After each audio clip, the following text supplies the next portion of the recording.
Good morning students. AESDTના આ લેક્ચરની અંદર આપણે ઇગ્નિશિયન સિસ્ટમ વિશે માહિતી મેળવવાની છે.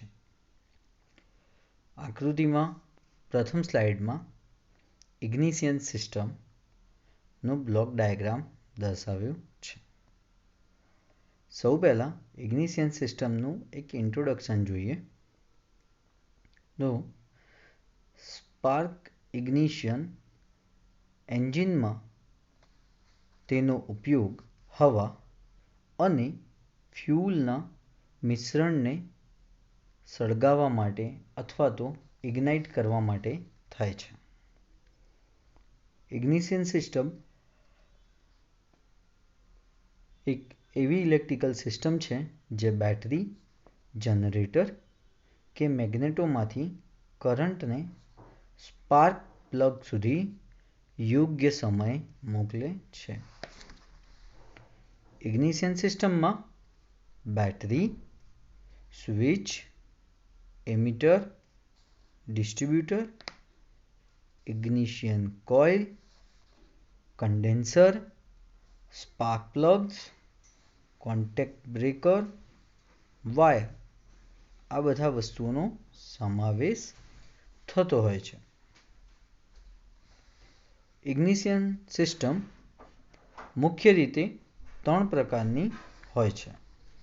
બેટરી અથવા કોઇલ ઇગ્નિશન સિસ્ટમ, બીજી મેગ્નેટો ઇગ્નિશન સિસ્ટમ અને થર્ડ ઇલેક્ટ્રોનિક ટ્રાન્ઝિસ્ટરાઇઝ્ડ ઇગ્નિશન સિસ્ટમ, જે હાલમાં તમે DTSI એન્જિન્સ ઓર SI એન્જિન્સના નામ સાંભળ્યા હશે તો તમને આ વસ્તુ થોડી સમજાશે. ઓકે, આકૃતિમાં 4 સિલિન્ડર એન્જિન માટેની એક કોઇલ ઇગ્નિશન સિસ્ટમ દર્શાવેલી છે. બેટરીમાંથી 12 વોલ્ટનો સપ્લાય ઇગ્નિશન કોઇલમાંથી આપવામાં આવે છે. ઇગ્નિશન કોઇલ 12 વોલ્ટનું 10,000 થી 20,000 વોલ્ટેજમાં રૂપાંતરણ કરે છે તથા તેને ડિસ્ટ્રીબ્યુટર દ્વારા દરેક સ્પાર્ક પ્લગમાં યોગ્ય સમયે મોકલે છે. મેગ્નેટો ઇગ્નિશનમાં બેટરીના સ્થાને મેગ્નેટ્સનો ઉપયોગ કરી વોલ્ટેજ ઉત્પન્ન કરવામાં આવે છે અને તે વોલ્ટેજીસ ઇગ્નિશન કોઇલમાં આપવામાં આવે છે. ઇલેક્ટ્રોનિક ઇગ્નિશન સિસ્ટમમાં કોન્ટેક્ટલેસ ડિસ્ટ્રીબ્યુટરનો ઉપયોગ કરવામાં આવે છે. કોઈપણ ઇગ્નિશન સિસ્ટમને મેન્ટેનન્સની જરૂર પડતી હોય છે, માટે સમયાંતરે તેના ભાગોમાં થતો ઘસારો અથવા તે ખરાબ થવી જરૂરી બને છે. માટે તેના જુદા જુદા ભાગોનું ટેસ્ટિંગ કરી તેને એડજસ્ટ કરી તેની સિસ્ટમનું આયુષ્ય હંમેશા વધારવામાં આવતું હોય છે. ઇગ્નિશન સિસ્ટમના સર્વિસિંગમાં ફાયરિંગ ઓર્ડરનો પણ ખાસ ખ્યાલ રાખવામાં આવતો હોય છે. આ ઉપરાંત ignition timing set, spark plug gap set વગેરે બાબતોનું પણ ધ્યાન રાખવામાં આવે છે. ઓકે, આ સાથે આપણે ઇગ્નિશન સિસ્ટમની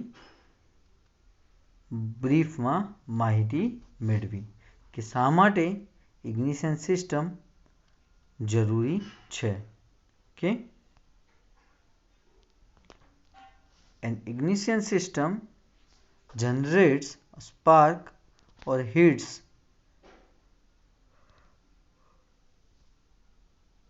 of an electrode to a high temperature to ignite a fuel air mixture in spark ignition internal combustion engines, oil-fired and gas-fired boilers, rocket engines, etc.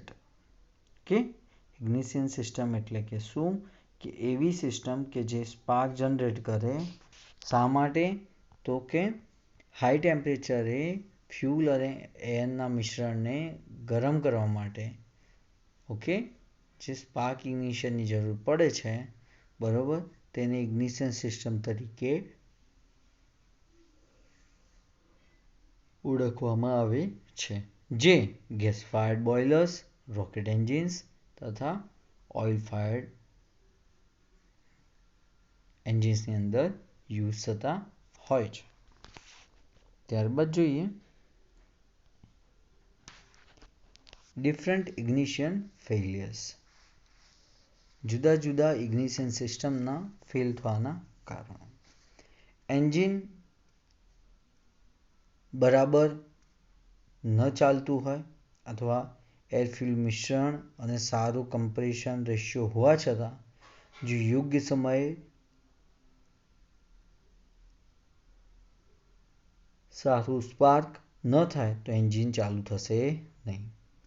Okay દરેક ઇગ્નિશન સિસ્ટમમાં પ્રાઇમરી સર્કિટ આપેલ હોય છે જે secondary સર્કિટમાં spark ઉત્પન્ન કરે છે. યોગ્ય સમયે સ્પાર્ક પ્લગ પર તે સ્પાર્ક પહોંચવો જોઈએ. Okay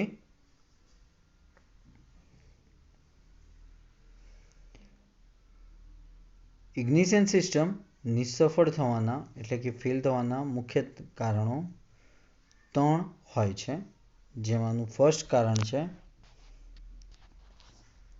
loss of energy in primary circuit. Primary સર્કિટમાં થતો લોસ. બીજું છે loss of energy in secondary circuit. અને થર્ડ ચેન્જ ઓફ ટાઈમ અથવા ટાઈમ બદલાઈ જવાથી પણ આ વસ્તુ બનતી હોય છે.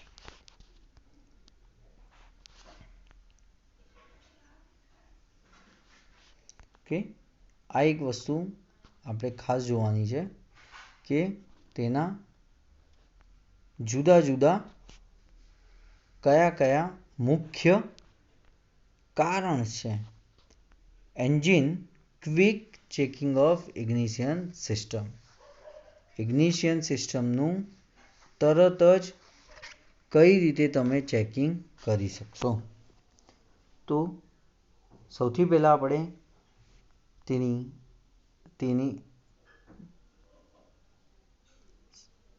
અંદર સિમ્ટમ્સ જે છે અથવા તો તેના જે ચિહ્નો છે એ જોઈશું. તેના પરથી પ્રોબેબલ કયું કારણ હોઈ શકે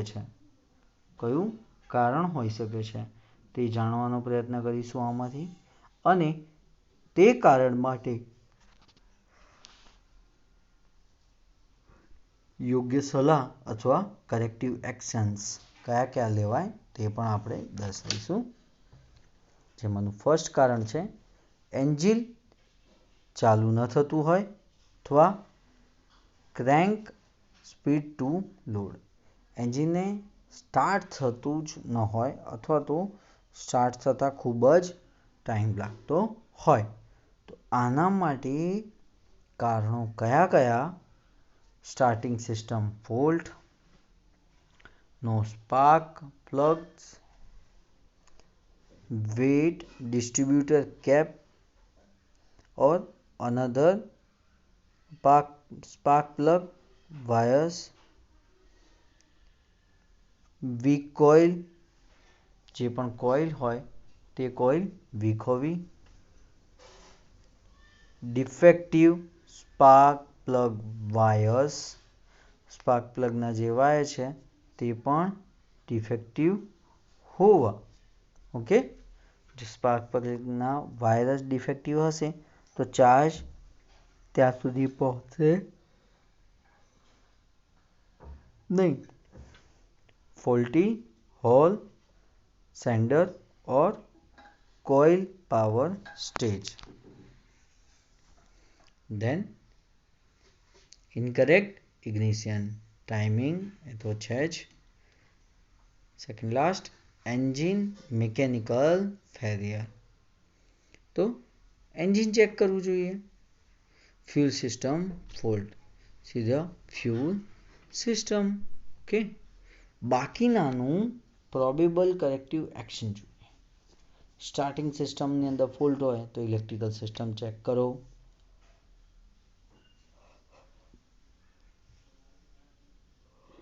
સ્પાર્ક પ્લગ જો પ્રોપર ફંક્શન ન કરે તો ટેસ્ટ ઇગ્નિશન્સ.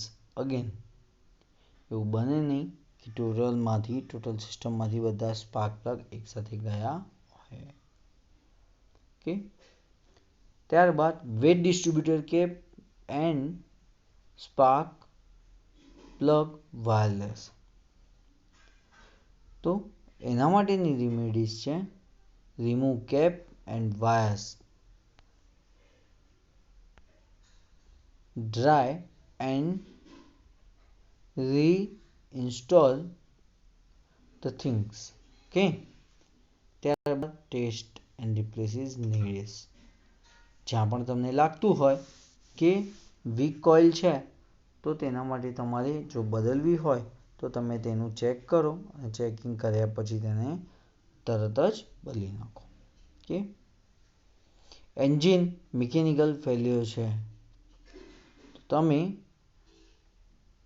તેના માટે એન્જિન જોવા માટેની અથવા સજેશન્સ આપી શકો છો.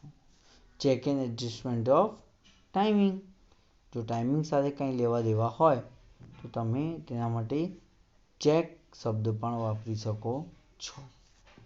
Okay,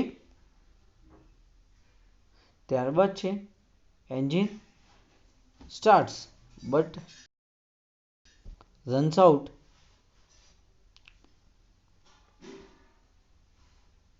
badly. એના કોઝિસ અને કારણો છે આપેલા છે. Incorrect ignition timing, so check and adjust the timing. Wet distributor cap, another spark plug wires. Remove the caps and wire dry. Okay, ત્યારબાદ વીક ઓફ કોઇલ, કોઇલનું એકદમ વીક પડવું, તો તેના માટે તમે એસઆઈ સિસ્ટમને ટેસ્ટ કરો, ત્યારબાદ જ તેને રિપ્લેસ કરી શકો છો. જો કોઝિસ દેન ચિહ્ન પરથી કોઝિસ અને કોઝિસ પરથી રેમેડીઝ. આ રીતે તમારે ક્વેશ્ચનનો આન્સર પણ લખીને બતાવવાનો છે. ખ્યાલ આવ્યો? કારણ કે આ રીતે કમ્પેરિઝનમાં લખવાથી તમને ટોટલ ખ્યાલ આવશે. ફોર્થ વન જોઈએ, નોકિંગ ઓર પિંગિંગ નોઇઝ વાઇલ એક્સેલરેટિંગ. જ્યારે વ્હીકલને રન કરવામાં આવે છે ત્યારે નોકિંગ થતું હોય છે. તેવું શા માટે બને? ઇનકરેક્ટ ઇગ્નિશન ટાઈમિંગ, ઇગ્નિશન માટેનો જે ટાઈમિંગ છે તે ખોટો થઈ ગયો હોય ત્યારે. તો check and adjust timing. Last જોઈએ, નોકિંગ ઓર પિંગિંગ નોઇઝ વાઇલ એક્સેલરેટિંગ. કે એક્સેલરેટ કરો ત્યારે જ નોકિંગ થવું, તો તેના માટે faulty centrifugal advance mechanism, test and replace. એનું જો કરેક્ટિવ મેઝર્સ હોય તો ટેસ્ટ એન્ડ રિપ્લેસ. ત્યારબાદ faulty ignition coil unit, test and replace needed. Third, faulty knock sensor and control unit. So you can also test it and test the entire sensor system. Okay. Fourth, faulty control unit. Test and replace if needed. Fifth, pre-ignition due to carbon buildup or bumped valves in engine combustion chambers. So overhaul or replace the cylinder head and see the engines. Okay. Fifth, engine starts hard. engine start જ ન થવું or થવું તો ખૂબ જ late થવું. Fails to start when cold. Okay, તો તેના કારણો હોઈ શકે inadequate ignition system ground. પૂરતા પ્રમાણમાં ignition system ગ્રાઉન્ડ થઈ ગયેલી હોવી જોઈએ. તો તેના માટે install additional group strap. Okay, then you can use it. તો આટલા અલગ અલગ પ્રકારના ચિહ્નો, તેના કારણો અને તેના રિમેડીઝ અથવા કરેક્ટિવ મેઝર્સ આપણે ઇગ્નિશન સિસ્ટમના જોયા છે. આજના લેક્ચર માટે આટલું જ. Thank you.